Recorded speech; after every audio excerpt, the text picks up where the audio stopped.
പഠിച്ച അടവുകളും ഇതുവരെ പരീക്ഷിക്കാത്ത അടവുകളും, ഒരുപക്ഷെ പഠിക്കാത്ത അടവുകൾ പോലും പരീക്ഷിക്കുന്ന തിരക്കിലാണ് നമ്മുടെ രാഷ്ട്രീയ പാർട്ടികൾ. 2026 നിയമസഭാ തെരഞ്ഞെടുപ്പാണ് ലക്ഷ്യം. സർ, തലമുതിർന്ന നേതാക്കൾ പല കാരണങ്ങൾ പറഞ്ഞ് മൂലയ്ക്ക് ഇരുത്തിയിരുന്ന പല നേതാക്കളെ പോലും വീണ്ടും അടുത്ത തെരഞ്ഞെടുപ്പിൽ മത്സരിപ്പിക്കും എന്നാണ് CPM കേന്ദ്രങ്ങളിൽ നിന്നറിയാൻ കഴിയുന്നത്. എന്തായിരിക്കും അതിൻ്റെ പിന്നിൽ? ഈ 2026 തെരഞ്ഞെടുപ്പ് ഇവിടുത്തെ സംബന്ധിച്ചുള്ള UDF LDF അവിടെ രണ്ടുപേരുടെ നിലനിൽപ്പിൻ്റെ വിഷയം. ഒരുപക്ഷെ LDF വീണ്ടും അധികാരത്തിൽ വന്നില്ലെങ്കിൽ കേരളത്തിൽ മാത്രമായിരിക്കുന്ന ഇപ്പോഴത്തെ LDF ഇന്ത്യയിൽ മൊത്തം തുറച്ചു വെക്കപ്പെടുന്ന ഒരു അവസ്ഥയിലേക്ക് വരും. വീണ്ടും അത് പുനർജനിക്കണമെന്നൊന്നുമില്ല. ചില സഹാക്കളൊക്കെ പറയുന്ന കണക്ക് ഇപ്പോൾ ഒന്ന് മാറി നിന്നാൽ കൂടുതലങ്ങ് വളരും എന്നൊക്കെയുള്ള രീതിയിലേക്കുള്ള സങ്കല്പമൊന്നും ഉണ്ടാവണമെന്നില്ല. മറ്റൊരു കാര്യം എന്ന് പറഞ്ഞാൽ, തുരുത്തുകൾ നഷ്ടപ്പെട്ടുകൊണ്ടിരിക്കുന്ന കോൺഗ്രസ് അടുത്ത പ്രാവശ്യം 2 പ്രാവശ്യം അധികാരത്തിൽ വരാതിരിക്കുകയും ഇനി മൂന്നാമതൊന്നും കൂടി ഏതാണ്ട് 97 സീറ്റിൽ മത്സരിക്കുമ്പോൾ ഏതാണ്ട് 22 സീറ്റിലേക്ക് ഒതുങ്ങിയിരിക്കുന്ന കോൺഗ്രസ് മൂന്നാമതൊരു വട്ടം കൂടി അധികാരത്തിൽ വരാതിരുന്നാൽ കോൺഗ്രസിൻ്റെ ആകെ ബലം അല്ലെങ്കിൽ നിൽക്കുന്ന ഏറ്റവും പ്രധാനപ്പെട്ട ഘടകകക്ഷി പോലും ഒരുപക്ഷെ പോയെന്നിരിക്കുക, ആരാ? മുസ്ലിം ലീഗ്.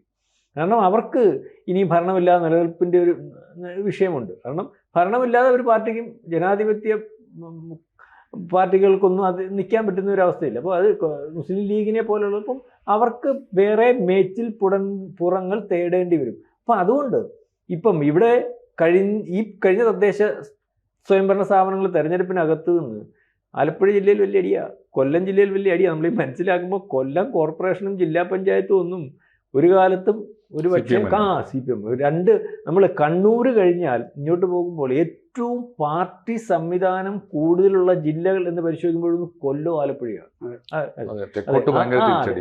അപ്പൊ ഈ രണ്ടിടത്തുനിന്നും പാർട്ടി എത്ര ക്ഷീണത്തിൽ നിൽക്കുമ്പോഴും ആ രണ്ടിടത്തുനിന്നുമാണ് പാർട്ടി മേക്കപ്പ് ചെയ്യുന്നത്. കാരണം ആ രണ്ടിടത്തും പാർട്ടിക്ക് ക്ഷീണമുണ്ട്. ആ ക്ഷീണത്തിന്റെ കാരണം എന്ന് പറയുന്നത് ആവശ്യമില്ലാത്ത വാശിപിടുത്തവും ഈ പ്രദേശങ്ങളിൽ കമ്മ്യൂണിസ്റ്റായിട്ട് കണ്ടിരിക്കുന്ന, അല്ലെങ്കിൽ ഒരുപക്ഷെ ഇതുവരെ മത്സരിക്കുമ്പോൾ ഓരോ പ്രാവശ്യവും എത്ര അലിഗേഷൻ വരുമ്പോഴും തെരഞ്ഞെടുപ്പിൽ മത്സരിച്ചുകൊണ്ടിരുന്ന സമയത്ത് ഭൂരിപക്ഷം കൂട്ടിക്കൊണ്ടിരുന്ന കമ്മ്യൂണിസ്റ്റ് പാർട്ടി ലിസ്റ്റിനകത്ത് വരുന്ന തോമസ് ഐസക്കും സുധാകരനും വന്നു. സുധാകരനെ എവിടെ കൊണ്ടിട്ടാലും അതിനകത്ത് സുധാകരനെ പറ്റി ഒരു കമ്മ്യൂണിസ്റ്റ് അല്ല എന്നുള്ളൊരു അഭിപ്രായ വ്യത്യാസം വരത്തില്ല. ഈ തോമസ് ഐസക്കിനെ പറ്റി ഈ പറയുന്നത് പോലെ മോഷ്ടാവാണെന്നോ അല്ലെങ്കിൽ ഒരു പറയുന്നത്. അപ്പം അങ്ങനെയുള്ള ആൾക്കാരെ വീണ്ടും ഒരുപക്ഷെ ഇപ്പം സ്വർണ്ണക്കൊള്ളൊക്കെ നടത്തിയിട്ട് അകത്ത് കിടക്കുന്ന മൊത്തം CPM-മാരല്ലേ. അപ്പം ഇതാണോ CPM? അല്ല, ഈ പറയുന്നത് പോലെ ഇതുപോലെ ശുദ്ധമായ രാഷ്ട്രീയവും കമ്മ്യൂണിസ്റ്റിനെ വേണ്ടി ജീവിക്കുന്നതുമായിട്ടുള്ളവരാണോ CPM എന്ന് ജനങ്ങൾ ചോദിച്ചു തുടങ്ങുന്ന ഒരവസ്ഥയിൽ അതിനെ മറികടക്കാൻ അല്ലെങ്കിൽ അത് കണ്ണിൽ പൊടിയിടാൻ വേണ്ടി ഒരു ലക്ഷ്യം. രണ്ടാമത് ഒരുപക്ഷെ ഈ തിരിച്ചുപോക്ക്, അവരുടെ ഈ അപജയം, അല്ലെങ്കിൽ വീണ്ടും സ്ഥാനാർത്ഥി മത്സരിക്കണമെങ്കിൽ ഈ പറയുന്ന പോലെ ജനങ്ങൾ അംഗീകരിക്കുന്ന കമ്മ്യൂണിസ്റ്റുകാരെ അവതരിപ്പിച്ചു കൊടുക്കണം. സീറ്റുകൾ പിടിച്ചു നിർത്താൻ ഇവരെ ആവശ്യം വരുന്നൊരവസ്ഥയാണ്. ചോദിച്ചതുപോലെ മാറ്റി നിർത്തി, പക്ഷേ അവരെ ജനങ്ങൾ മാറ്റി നിർത്തുന്നില്ല എന്നുള്ള കാര്യം ഒരുപക്ഷെ അടുത്ത പ്രാവശ്യം അധികാരത്തിൽ വരുന്നതിന് വേണ്ടിയെങ്കിലും നമ്മൾ VS-നെ കഴിഞ്ഞ ഒരു പ്രാവശ്യം മത്സരിപ്പിച്ചറിയത്തില്ല പിണറായിക്ക് അധികാരത്തിൽ വരാൻ. പിണറായി മത്സരിച്ചാൽ അന്ന് അധികാരത്തിലെത്തില്ല. ഇങ്ങനത്തെ കാര്യം എനിക്കറിയത്തില്ല. പക്ഷേ VS അച്യുതാനന്ദൻ മുഖ്യമന്ത്രി മത്സരിക്കുമ്പോൾ VS ആയിരിക്കുമ്പോൾ അടുത്ത മുഖ്യമന്ത്രി എന്ന് കണ്ട് ജനം വോട്ട് ചെയ്യും. അതേ അവസ്ഥയിൽ ഈ പറഞ്ഞതുപോലെ ഇവരെ മത്സരിപ്പിച്ചാൽ മാത്രമേ ഒരുപക്ഷെ ഇവരാണെങ്കിൽ ജയിപ്പിച്ചേക്കാം. അത് കമ്മ്യൂണിസ്റ്റ് മുഖം അവിടെ എപ്പോഴും ഉണ്ടല്ലോ. സാറി പറയുന്ന പോലെ അല്ലെങ്കിൽ അത്തരം ജില്ലയാണ് അതിനു വേണ്ടി മത്സരിപ്പിക്കുന്നത്. അല്ലെങ്കിൽ അതായത് ഞാനീ പറഞ്ഞതുപോലെ അടുത്ത പ്രാവശ്യം അധികാരത്തിൽ വരാൻ കോൺഗ്രസ് ഏതൊക്കെ കരുതലെടുക്കുന്നു അതേൻ്റെ അപ്പുറത്തെ കരുതലെടുത്ത് CPM മത്സരിക്കാൻ നിൽക്കുന്നു. ഒരു അക്കൗണ്ട് തുറക്കുന്നതിന് വേണ്ടി, അല്ലെങ്കിൽ ഇവിടെ കൃത്യമായ സാന്നിധ്യമുണ്ടെന്ന് തിരുവനന്തപുരത്തിന് ശേഷം നിയമസഭയിൽ കാണിക്കാൻ വേണ്ടി BJP മത്സരിക്കും. അപ്പോൾ ഒരു ഏകദേശം ത്രികോണ മത്സരത്തിലേക്ക് കാര്യങ്ങൾ പോകുന്നു. അതിൻ്റെ ഒരു കാര്യമാണ് ഇപ്പോൾ കാണുന്നത്. തീർച്ചയായിട്ടും. അപ്പോൾ ഇതിനകത്ത് എനിക്ക് തോന്നുന്നു ഇപ്പോൾ ഈ കേൾക്കുന്ന തീരുമാനത്തിന് ഇപ്പോൾ പ്രശാന്ത് സാർ പറഞ്ഞതുപോലെ അനേകം സൂചനകളുണ്ട് അതിനകത്ത്. അതിൽ ഏറ്റവും പ്രധാനപ്പെട്ട കാര്യം 2 കാര്യങ്ങളാണ് എനിക്ക് തോന്നുന്നു. ഇതിൽ പറഞ്ഞു കേൾക്കുന്ന 2 പേര്, ഒന്ന് G. സുധാകരന്റെ പേരാണ്, നമ്മൾ ആവർത്തിച്ച് പറയുന്നത്, സാറ് പറഞ്ഞല്ലോ. രണ്ടാമത്തെ പേര് ഡോക്ടർ തോമസ് ഐസക്കിന്റെ പേരാണ്. ഈ 2 പേരും 2ന്റെ സൂചനയാണ്. എന്താണ് CPM-ന് ഇടക്കാലത്ത് പറ്റിയ വീഴ്ച? 2 തവണ തുടർച്ചയായിട്ട് ഭരണം കിട്ടിയിട്ടും എവിടെയാണ് പരാജയപ്പെട്ടത്?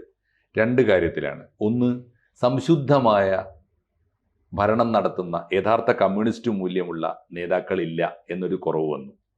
അതിൻ്റെ പ്രതീകമാണ് G. സുധാകരൻ.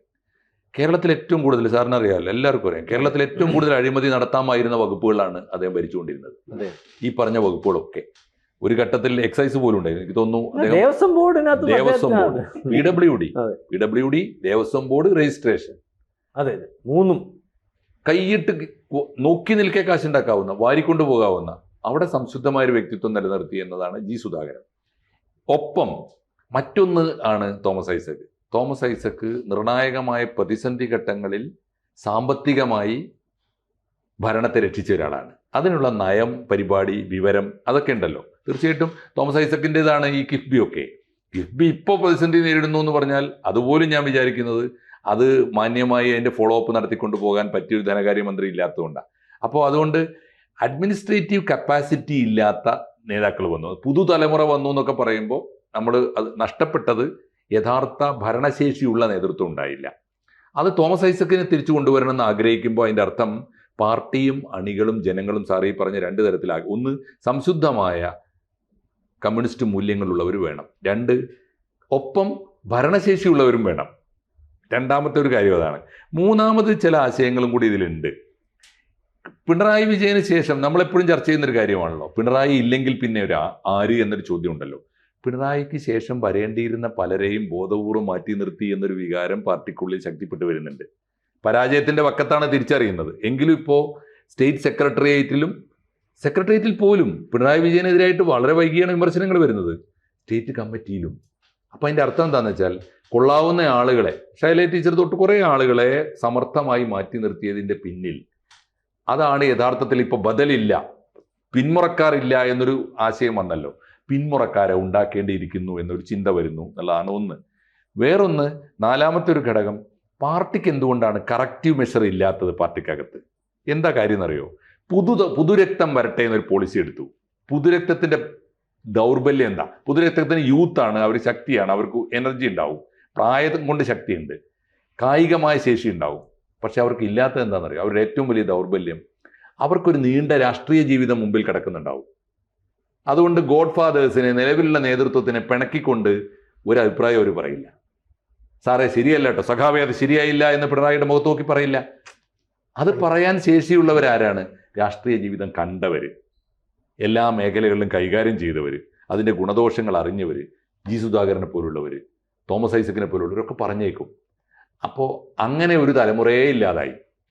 അങ്ങനെ വരുമ്പോൾ പാർട്ടി കറക്റ്റ് ചെയ്യപ്പെടേണ്ടതുണ്ട് എന്നൊരു ചിന്ത ഇതിൻ്റെ പിന്നിലുണ്ട്. അതുകൊണ്ട് കമ്മ്യൂണിസ്റ്റ് പാർട്ടി നന്നാവുന്നു എന്നതിന് സൂചന ഞാൻ പറയുന്നത്, കമ്മ്യൂണിസ്റ്റ് പാർട്ടി നന്നായിക്കൂടാന്ന് ആഗ്രഹിക്കുന്നവരല്ലല്ലോ നമ്മളൊക്കെ. നന്നാവുന്നെങ്കിൽ കേരളത്തിൽ കമ്മ്യൂണിസ്റ്റ് പാർട്ടിയെ ഏറ്റവും കൂടുതൽ മാധ്യമങ്ങൾ വേട്ടയാടുന്നത് എന്തുകൊണ്ടാണെന്ന് ഞാൻ അതിനെ പോസിറ്റീവായിട്ട് കാണുന്നയാളാണ്. അവരെ വിമർശിച്ചിട്ടൊരു കാര്യമുള്ളൂ എന്നുള്ളതുകൊണ്ടാണ്. അവർക്ക് എന്താ കാര്യം എന്നറിയോ? സാറിനറിയാലോ, ദീർഘകാലം CPM-ൻ്റെ കൂടെ സജീവമായിട്ട് നിന്ന ഒരാളല്ലേ. ഒരു പത്രവാർത്ത പാർട്ടിക്കെതിരെ വന്നാൽ അത് പാർട്ടി കമ്മിറ്റി ചർച്ചയായിട്ട് വരും. പ്രത്യക്ഷത്തിൽ അതിനെ മറുപടിയൊക്കെ പറഞ്ഞു എന്ന് വരും, അകത്ത് ചർച്ച വരും, രൂക്ഷമായിട്ട് വരും. ഒരു അഴിമതി ആരോപണം വന്നാൽ ഇട്ട് പൊരിക്കും പാർട്ടിക്കകത്ത് ആണല്ലോ. അപ്പോൾ CPM-നെതിരെ നല്ല വിമർശനങ്ങൾ വന്നുകൊണ്ടിരിക്കുമ്പോൾ തന്നെ CPM നന്നാവാൻ തീരുമാനിച്ചിരിക്കുന്നു എന്നതിൻ്റെ സൂചനയായിട്ടാണ് ഞാനിതിനെ കാണുന്നത്. ചെറുപുരാൻ ചോദിച്ചിട്ട് നമുക്കിപ്പോൾ ഈ പാർട്ടി പ്രതിക്കൂട്ടിലാകുന്ന സന്ദർഭങ്ങളിൽ ഈ രണ്ടാം പിണറായി സർക്കാരിൻ്റെ കാലങ്ങളിൽ ഇതിലൂടെ വന്നിട്ടുണ്ട്. അപ്പോൾ ആ പ്രതിസന്ധി ഘട്ടങ്ങളിലൊക്കെ തന്നെയും ഈ പാർട്ടി ഇപ്പോൾ സെക്രട്ടറി ഉൾപ്പെടെയുള്ള ആൾക്കാർ കണ്ണും പൂട്ടി നിന്ന് പാർട്ടിക്ക് പിന്തുണ പ്രഖ്യാപിച്ചുള്ള പ്രസ്താവന ഇറക്കുന്ന സമയത്ത് ലേശം ഒന്ന് വഴിമാറി നടന്നുകൊണ്ടുള്ള ചിന്തിച്ചുകൊണ്ടുള്ള പ്രസ്താവനകളിൽ ജി സുധാകരനെ പോലുള്ള ആൾക്കാരിൽ നിന്ന് വന്നിട്ടുള്ളത്. അപ്പോൾ അതും കൂടി വാസ്തവത്തിൽ അവർ തിരഞ്ഞെടുപ്പ് രംഗത്തേക്ക് ഒരിക്കൽ കൂടി വരികയാണെങ്കിൽ, സുധാകരൻ എന്ന് പറയുന്ന വ്യക്തിക്ക് മാത്രമല്ല, എന്നാൽ പാർട്ടി അപ്പാടെ തള്ളിപ്പറയാനും അദ്ദേഹം തയ്യാറായിട്ടില്ല എന്നുള്ളതാണ്. അപ്പോൾ അത് ഒരുപക്ഷെ സുധാകരന് മാത്രമായിരിക്കില്ലല്ലോ, ബാക്കിയുള്ള ആൾക്കാർക്കും പാർട്ടിയുടെ പ്രതിച്ഛായയ്ക്കും ഒരുപക്ഷെ അല്ല ഗുണകരമായി മാറില്ലേ അത്? പാർട്ടിക്ക് ഗുണകരമായി മാറുന്ന കാര്യങ്ങളാണ് പാർട്ടി ചെയ്യാൻ പോകുന്നത്. അല്ലെങ്കിൽ ഈ ചില തീരുമാനങ്ങൾ അങ്ങനെ വേണ്ടി വരുമല്ലോ, മനസ്സിലാവുന്നുണ്ട്. ഇപ്പം പാർട്ടി തീരുമാനമല്ലായിരുന്നു ഒരു പ്രാവശ്യം ഒരു ഘട്ടത്തിൽ VS-നെ മത്സരിപ്പിക്കേണ്ട. ജനത്തിന്റെ തീരുമാനം അങ്ങനെയല്ലെന്ന് കണ്ടപ്പോൾ തിരുത്തേണ്ടി വന്നില്ലേ CPM? സാറ് പറഞ്ഞതുപോലെ ഇപ്പോൾ ശബരിമലയിലെടുത്ത വിഷയം പാർട്ടി തീരുമാനമല്ലായിരുന്നു. തിരുത്തിയില്ല. ശ്രീവർ പാർട്ടിക്ക് തിരുത്തേണ്ടി വന്നു. ചരിത്രത്തിൽ എന്തെല്ലാം തിരുത്തിയിരിക്കുന്നു, എന്തെല്ലാം ക്വിറ്റ് ഇന്ത്യ സമരം തിരുത്തിയില്ലേ, തിരുത്തിയില്ല, കൽക്കത്ത തീസിസ് തിരുത്തിയില്ല. അപ്പൊ തിരുത്തേണ്ടത് തിരുത്തണം. അത് പണ്ട് AKG പാർട്ടിക്ക് AKG എവിടെ ആൾ കൂടുന്നിടത്ത് ചെന്നിരിക്കും. അവസാനം പാർട്ടി തീരുമാനമല്ലാതെ വന്നിട്ട് AKGയുടെ പുറകെ പാർട്ടി പോണ്ടി വന്നു. അമരാവതി സമരത്തിനെതിരായിരുന്നല്ലോ. അപ്പൊ അമരാവതി സമരത്തിന് പാർട്ടി എതിരായിരുന്നു, പോയതാണ്. പോയി. അപ്പൊ അവസാനം AKGയുടെ കൂടെ എന്ന് പറഞ്ഞാൽ ഇപ്പൊ സുധാകരന്റെ കൂടെയും തോമസ് ഐസക്കിന്റെയും കൂടെയാണ് ആലപ്പുഴയിലെ ജനമെന്ന് കണ്ടാൽ പാർട്ടി അവരുടെ കൂടെ പോയേ മതിയാവും. അതിലൊരു ചെറിയൊരു അപകടം വരാനുണ്ട് സാർ. എന്താ വെച്ചാൽ ഒരു നെഗറ്റീവ് ക്യാമ്പയിൻ വരും.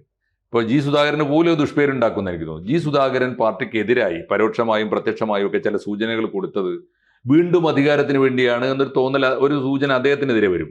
എന്നാൽ ഈ രണ്ടുപേരെയും ഒരുമിച്ച് പ്ലേസ് ചെയ്യുന്നു, രണ്ടാമതും കൊണ്ടുവരുന്നു എന്ന് പറയുന്നതിൽ ഒരു ബാലൻസിങ് ഉണ്ട്. കാരണം ആലപ്പുഴയിൽ ഇവർ രണ്ടുപേരും പരസ്പരം കൊമ്പ് കോർത്ത് രണ്ട് പക്ഷത്താണ്. അതും കൂടി ആവാൻ കാരണം G. സുധാകരനെ ഇന്നത്തെ സാഹചര്യത്തിൽ G. സുധാകരനെ മാത്രം തിരിച്ചു കൊണ്ടുവന്നാൽ തോമസ് ഐസക് പാർട്ടിക്കകത്ത് ഇഷ്യൂ ഉണ്ടാക്കും. വരും. പിന്നെ രണ്ടാമതൊരു കാര്യമുണ്ട്, ഇവരുടെ പുറയിലൊക്കെ ആൾക്കാർ നിൽക്കുകയാണ്. G. സുധാകരൻ പോവോ, നാളെ ഈ ഐസക് പോവുമോ എന്നുള്ള കാര്യത്തിൽ നമുക്ക് പോകത്തില്ലെന്ന് തന്നെ വിചാരിക്കാം. പക്ഷേ ഐഷ പോറ്റി പോയി PP ദീപ പോവെന്ന് പറയുന്ന അറിയാൻ പറ്റുമോ? മനസ്സിലാവുന്നില്ല, വൈരാഗ്യ ബുദ്ധി. അത് ഭയങ്കര കഷ്ടം തോന്നുന്നുണ്ട് കേട്ടോ. ഏതാ ഇവർക്കൊന്നും പോകാൻ മടിയില്ലാത്ത, ആർക്കും പോകാൻ മടിയില്ല. ഞാൻ പലപ്പോഴും ചർച്ചയിൽ പറയാറില്ല, BJPക്കകത്തോട്ട് ആള് പോകാത്തത് എത്തിക്സ് കൊണ്ടല്ല, BJP അത്രയും ബലപ്പെട്ടിട്ടില്ല, തോന്നൽ കൊണ്ട്. വളരെ ശരിയാണ്, അത്രേ ഉള്ളൂ, വളരെ ശരിയാണ്. ഇപ്പോ UDF-നോളം അല്ലെങ്കിൽ അതിന്റെ ഏതാണ്ട് അയലത്തെത്തുന്ന മട്ടിൽ BJP ശക്തിപ്പെട്ടാൽ രാത്രിക്ക് രാത്രി ഒരു പ്രതിസന്ധി വന്നാൽ BJP-യിലേക്ക് പോകാൻ CPM-കാർക്കും മടിയുണ്ടാവില്ല, കോൺഗ്രസിനും എല്ലാവർക്കും മടിയുണ്ടാവില്ല. സത്യമാണത്. എന്തായാലും നമുക്ക് കാണാം. എന്തായാലും CPM നന്നാവാനുള്ള ഒരു ശ്രമത്തിന്റെ സൂചനയായിട്ടാണ് നമ്മളിതിനെ കാണുന്നത്, പോസിറ്റീവായിട്ടാണ് കാണുന്നത്. CPM-ന് അങ്ങനെ ശക്തമായ തീരുമാനങ്ങൾ എടുത്തുകൊണ്ട് കറക്റ്റ് ചെയ്ത് പാർട്ടിയെ ശക്തിപ്പെടുത്തി മുന്നോട്ട് പോകണമെന്ന് ആഗ്രഹിക്കുന്നുണ്ടെങ്കിൽ കേരളവും അത് ആഗ്രഹിക്കുന്നു.